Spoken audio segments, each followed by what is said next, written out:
అనుదినం దేవునితో.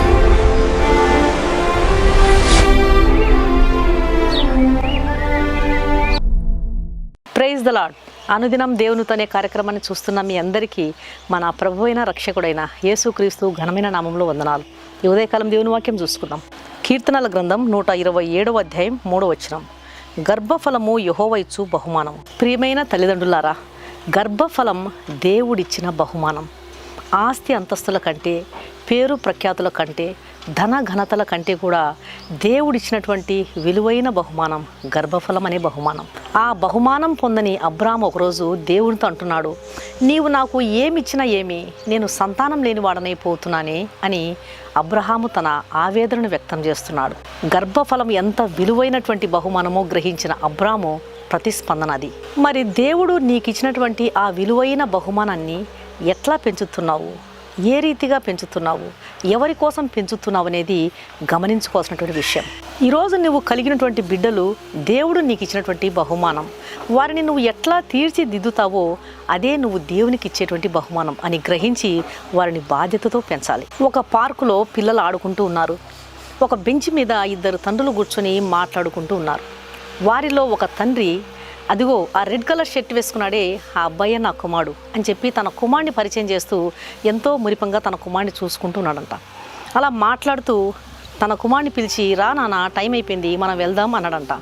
అప్పుడు ఆ కుమారుడు తండ్రితో, డాడీ ప్లీజ్ డాడీ, ఒక్క 5 నిమిషాలు ఆడుకొని వచ్చేస్తాను అన్నాడంట. అప్పుడు ఆ తండ్రి సైలెంట్గా నవ్వుతూ తన కొడుకు వైపే చూస్తున్నాడంట. తర్వాత ఇంకా కొంతసేపటికి ఆ తండ్రి మళ్ళీ కొడుకు వైపు చూస్తూ, బాబు టైం అయింది నాన్న, రా వెళ్దాం అన్నాడంట. అప్పుడు ఆ కొడుకు, డాడీ ఓన్లీ 5 మినిట్స్ డాడీ, అంతే, ఆడుకొని వచ్చేస్తాను అని చెప్పి తన ఆటల్లో మునిగిపోయాడంట. అప్పుడు ఆ తండ్రి ప్రేమతో కొడుకు వైపు చూస్తూ, సరే జాగ్రత్త అని చెప్పి తన కొడుకును ప్రేమతో పంపించాడంట. ఇదంతా గమనించి చూస్తున్నటువంటి ఆ పక్కనున్న వ్యక్తి ఈ తండ్రితో అంటాడంట, మీకు చాలా ఓపిక ఎక్కువండి అన్నాడంట. ఆ మాటలు వింటూనే ఈ తండ్రి కళ్ళు తుడుచుకుంటున్నాడంట.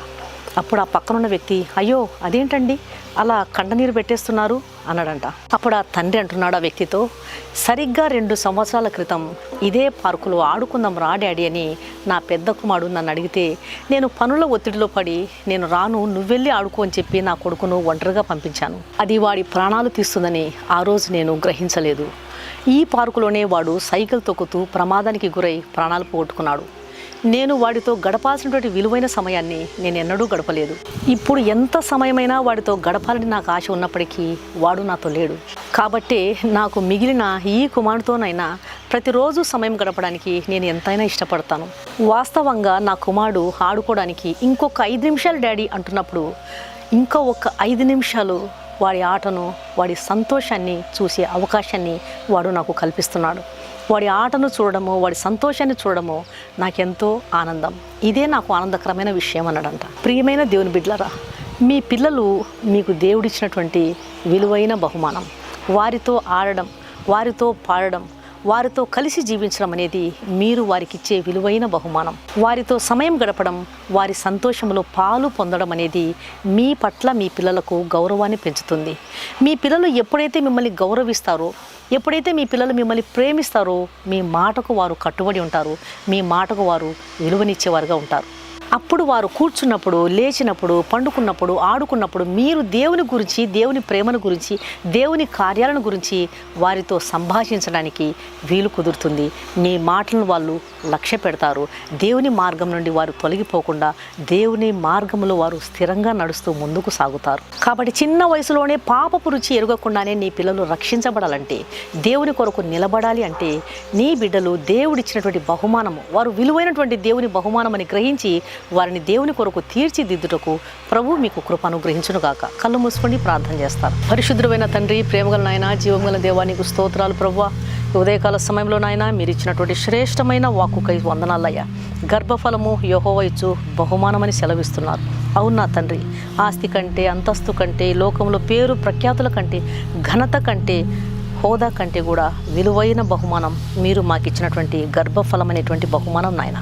నా ప్రియమైన తండ్రి, ఎంత అద్భుతకరో నాయన. మమ్మల్ని ప్రేమించి ఇచ్చినటువంటి గర్భఫలమని బహుమానాన్ని నీ కొరకు పెంచుటకు, నీ కొరకు తండ్రి వారిని నీ రాజ్యం కొరకు నిలబెట్టుటకు మీరే తగిన జ్ఞానాన్ని అనుగ్రహించండి. పిల్లలను ఎలాగ తీర్చిదిద్దాలో, ఏ రీతిగా తండ్రి వారిని నీ కొరకు నాయన సాక్షులుగా నిలబెట్టాలో, నీ మార్గంలో వారిని నడిపించాలో మీరే తగిన జ్ఞానాన్ని తల్లిదండ్రులకు అందరికీ మీరు దయచేయండి. చిన్నవాడుగా ఉన్నప్పుడు నీ ప్రేమ గురించి, నీ కరుణ కటాక్షల గురించి, నీ త్యాగం గురించి, మీ యొక్క అద్భుత కార్యాల గురించి, నీ మార్గం గురించి వారికి మేము బోధించినప్పుడు, పెద్దవాడైనప్పుడు వారు ఆ మార్గముల నుండి తొలగిపోరు. నా ప్రియమైన ప్రభువా, బిడ్డలతో మేము గడిపినప్పుడు, వారితో సమయం గడిపినప్పుడు, వారితో ఆడుతూ పాడుతూ వారితో మేము సమయమును గడిపినప్పుడు, వారి సంతోషంలో పాలు పంచుకున్నప్పుడు వారికి మా పట్ల గొప్ప ప్రేమ, ఒక విధమైన గౌరవం పెరుగుతుందని మీరు ఈరోజు చక్కగా మీరు మాట్లాడుతున్నారు. ఈ వాక్యం వింటున్నటువంటి ఏ తల్లిదండ్రులైనా సరే ఇంకా బిడ్డలతో సమయమును గడపని వారుగా ఉన్నట్లయితే వారు ఈ దినం నుంచి తమ బిడ్డలు మీరిచ్చిన బహుమానములని గ్రహించి వారితో సమయం గడుపుతూ నాయనా వారికి నీ ప్రేమను గురించి ప్రకటిస్తూ అయ్యా ఈ లోకంలో నాయనా వారిని సాక్షులుగా తీర్చి దిద్దుటకు మీరే సహాయం చేయండి. దయతో నా ప్రార్థన ఆలకించండి ప్రభువా. నా ప్రియమైనటువంటి తండ్రి, ప్రతి ఒక్కరిని మీరు దర్శించండి తండ్రి. ఈ వాక్యం వింటున్న మీ ప్రియ బిడ్డలు అనారోగ్యవంతులు ఎవరైనా ఉన్నారా వారిని ముట్టండి. గర్భం కొరకు ఆశించేటువంటి వారి కొరకు ప్రార్థన చేస్తూ ఉన్నాను నాయన. గర్భఫలం మీరు దయచేయండి, గర్భద్వారాలు మీరు తెరవచేయండి, గర్భిణీ స్త్రీలకు సుఖమైన ప్రసవం మీరు దయచేయండి. ఎగ్జామ్స్ కోసం ప్రిపేర్ అవుతున్నటువంటి వారికి గొప్ప జయము దయచేయండి. నీటి మీద అలాగే నేల మీద ఆకాశ ప్రయాణాలు చేసే వారిని కాపాడండి. నా ప్రియమైనటువంటి రక్షక, పాపపు బంధకాలు ఉన్నటువంటి వారికి విడుదలను విమోచనను మీరు అనుగ్రహించండి. నా తండ్రి మీరు సహాయం అందించండి. దయతో నా ప్రార్థన ఆలకించండి. ఈ దినమంతా నీ సన్నిధిని మాతో ఉంచండి. నీ చిత్తానుసారంగా నడవడానికి మాకందరికీ కృప చూపించమని సర్వశక్తి గల క్రీస్తు నామమున అడిగి వేడుకుంటున్నాను తండ్రి, ఆమేన్. ఈ వాక్యం విన్న ప్రియమైన దేవుని బిడ్డలారా, దయచేసి దేవుని వాక్యం అనేకులు విని మేలు పొందే విధంగా, రక్షణ పొందే విధంగా దేవుని వాక్యాన్ని షేర్ చేయండి. ఈ ఛానల్ను సబ్స్క్రైబ్ చేసుకోండి. ఈ వాక్యం విన్న మీలో ఇంకా రక్షణ పొందని వారు ఎవరైనా ఉన్నట్లయితే దయచేసి క్రీస్తు ప్రభువారికి మీ హృదయాన్ని ఇవ్వండి.